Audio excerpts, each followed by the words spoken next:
Hi everyone.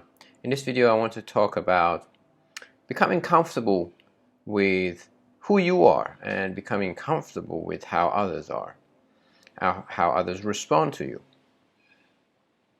How do we do that? How do we become comfortable with rejection, with ignorance? How do we become comfortable with people being disrespectful? How do we become comfortable with whatever it is for what it is without having an emotional reaction or having expectations of people being a certain way that we want? Now, first of all, I think you will need to ask yourself that question. Is that what you want? Do you want to be in a place where you want to be comfortable with however other people respond and react? Because if you don't, if you still have these expectations and you expect others to be respectful or attentive to you and your needs or your requests or whatever it is that you want others to be, if you have that expectation and you want to hold on to that expectation, then obviously you won't be open to that concept or that practice of becoming comfortable with whatever others do and however others respond or react. So first of all, ask yourself that question. If the answer is no, so you don't want to become comfortable with how like you are and how others are, and you are holding on to expectations of others being a certain way, then you may just stop the video now, because there's no point to continue. If the answer is yes, if you do want to become comfortable with other people's how others are and how others behave, and you want to find that deep inner peace and contentment regardless of external circumstances, then you can continue with the video, so we can talk a bit more about it and how we can achieve that. So I think there are two very important strategies. So if you have come this far in the video, you are obviously interested in developing that skill. So we'll talk about the two fundamental strategies. The first one is, of course, exposure. So you make yourself vulnerable. You practice doing things and observing how others respond and returning to this state of peace. Now you might say, oh, but that's really difficult. How is that possible?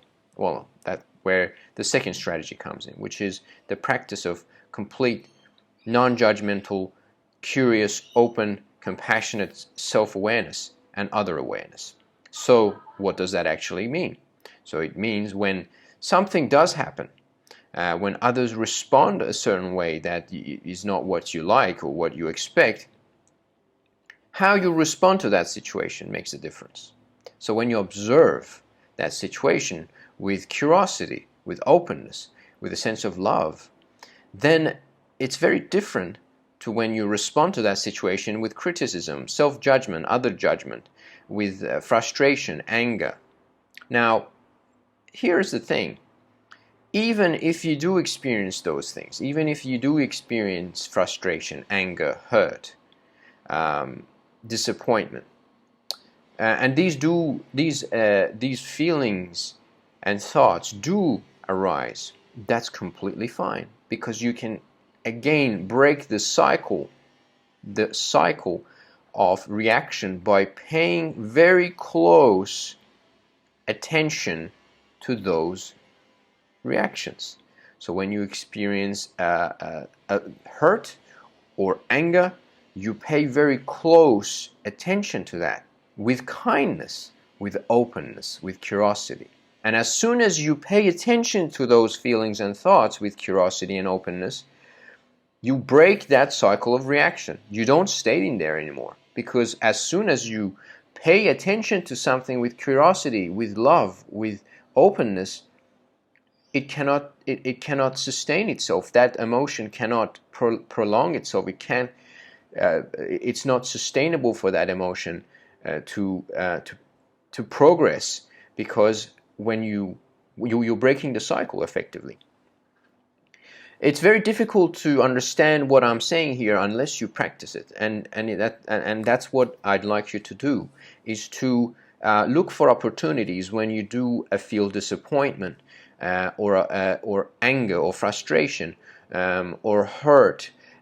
So you need to actually have there needs to be an opportunity for you to experience one of those, and then pay very, very close attention and bring a deep sense of presence to that experience, with openness, with love, with compassion. And when you do that, then you realize what I'm talking about here. Because if you just hear my words, and you might even understand it intellectually, but you haven't really experientially understood it, and unless you experience and practice it, you won't really, even if you agree with what I say, you won't really have applied it in your life. So that's the opportunity. Is what can you do today?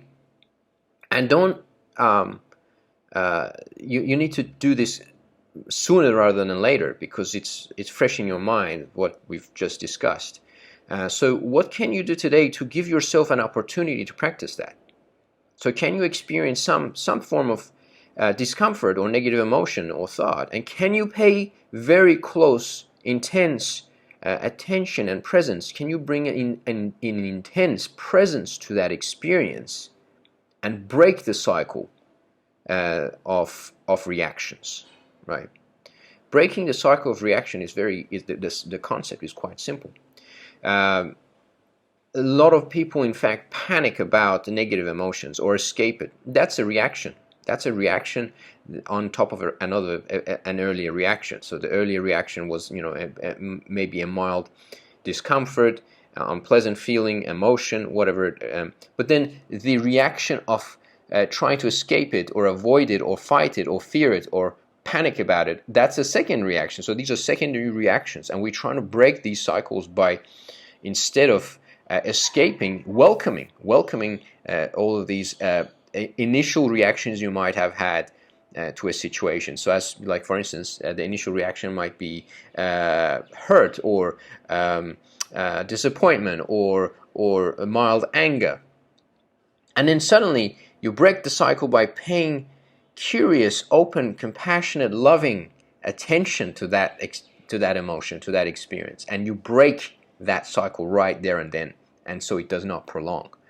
You may need to continue practicing. I mean, as soon as you start doing it, it might still be there. And in fact, here's the irony: you must not have the expectation of getting rid of them, because you are actually befriending that emotion. A lot of the things I'm saying might not even make sense until you actually do the practice. So I'd like you to look for an opportunity, and to look for opportunities, you need to develop, obviously, self-awareness. So you need to actually be very in tune with your mind and body in order to recognize emotions that they arise. As soon as they arise, there's there it is. There is some emotion of anger or frustration or hurt or disappointment, whatever it is, right? A myriad of emotions, and as you develop a heightened level of self-awareness, you'll be able to recognize those things within you and actually tune into them. Tune in, not tune out. We get into the habit of tuning out of negative emotions, whereas what we're talking about here is actually tuning in. And these concepts that I'm talking about, these are not things I've made up out of myself, right? These are concepts that come from thousand-year wisdom, predominantly from a Buddhist practice of mindfulness, and that's what it is. It's really, mindfulness is really paying close attention to your internal experiences without any form of resistance, without any form of need to escape them, but actually embracing them and befriending them. So it requires you not to label negative emotions as bad, for you to be able to do that, to be able to embrace, to be able to actually accept the human condition that you're experiencing right now as normal, right? Our culture, of course, traditionally has been saying, oh, avoid negative emotions and thoughts and always have positive or be positive. And it's like this is a cultural thing. It's not a healthy way of living. It's just a cultural thing, for people to put on a happy face all the time. Now, I'm not saying not to be happy, obviously, or make yourself intentionally miserable. No. I mean, there are books out there that say, make yourself feel miserable so you can actually practice this. Well, I think that's extreme, but I think instead of just intentionally making yourself upset or having negative thoughts and emotions, look for opportunities.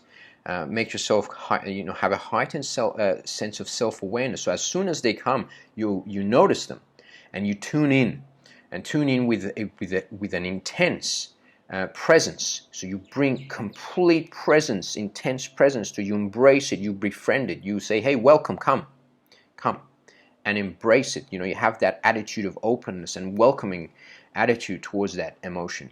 And then see how things unfold. Just be present, but be present. Don't expect things in the future, and don't think about the past. Just be very present to the experience. That is absolutely essential in this practice. So I'd like you to have a go at this over the next 24 hours, over the next couple of days. If nothing arises, I mean, if then obviously it's harder to practice this, but even if nothing arises, that's fine. Just develop your self-awareness. Just tune into your body to just feel any sensations, any emotions, any thoughts. Just observe with an intense presence and awareness, and practice that.